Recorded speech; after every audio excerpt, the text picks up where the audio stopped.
जिस वक्त तुमने अपनी आवाज मेरी माँ के ऊपर ऊंची करी थी ना, उसी वक्त तुमने अपने सारे हक उनमें खो दिए थे। बस, तो मुझे मेरी माँ से मिलने से कोई नहीं रोक सकता। मुझे उनसे मिलने का पूरा हक है और उन्हें भी अब अपने बेटे के साथ रहना चाहिए। हटो सामने से।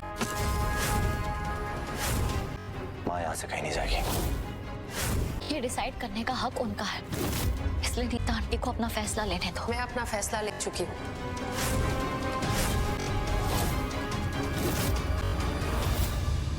राघव आया अपनी मां नीता चावला को अपने घर वापस लेने, क्योंकि उसे समझ आ चुकी है कि जो अब तक वो बचपन से सोच के बैठा था कि उसकी माँ बहुत बेकार है और उनसे बिल्कुल प्यार नहीं करती, वो उनको बिल्कुल चाहती नहीं है, वो सब कुछ गलत सोच रहा था। क्योंकि असल में तो ये बात है कि नीता को कुछ भी बात याद ही नहीं है, क्योंकि उसका मकर संक्रांति के दिन एक बहुत बड़ा एक्सीडेंट हुआ था, जो बात उसे रोहित बताता है। और जब रोहित ये बात बताता है तो उसे फिर भी यकीन नहीं होता रीत और राघव को।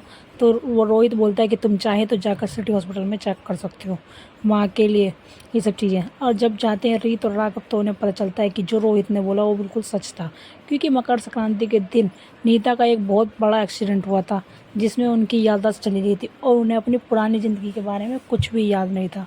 और ये बात सुनते ही राघव को बहुत ज़्यादा शर्मिंदा महसूस होता है कि मैंने आज तक अपनी माँ को बहुत गलत समझा, क्योंकि उन्हें तो हमारे बारे में कुछ याद ही नहीं था। और तब वो जाकर अपने घर पे बात करता और सबको बोलता है कि मैं अपनी माँ को वापस ज़रूर लेकर आऊँगा और हमें भी खुशियों का पूरा हक है। और जब ये बात उन्नति भी को पता चलती है, क्योंकि उन्नति को ध्रुव घर पर छोड़ना रहता है, तो और जब रीत उसे समझाती है कि ये सब ध्रुव उनकी माँ की गलती नहीं है, राघव की माँ की गलती कुछ नहीं है, क्योंकि वो तो बहुत अच्छी इंसान है और उनको तो कुछ याद ही नहीं है, और क्योंकि उनकी याददाश्त जा चुकी है। तब ये बात सुनता है ध्रुव तो वो भी चौंक जाता है थोड़ा, और फिर वो उन्नति को लेकर घर वापस चला जाता है, जो पहले छोड़ना आया था कि उसे अपने घर कभी वापस नहीं लेके जाएगा।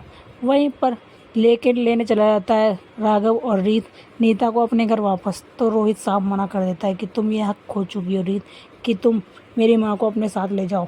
और वहीं पर राघव बोलता है कि नहीं, आज मैं अपनी माँ को अपने साथ ज़रूर लेकर जाऊँगा, उन पर सिर्फ मेरा हक है।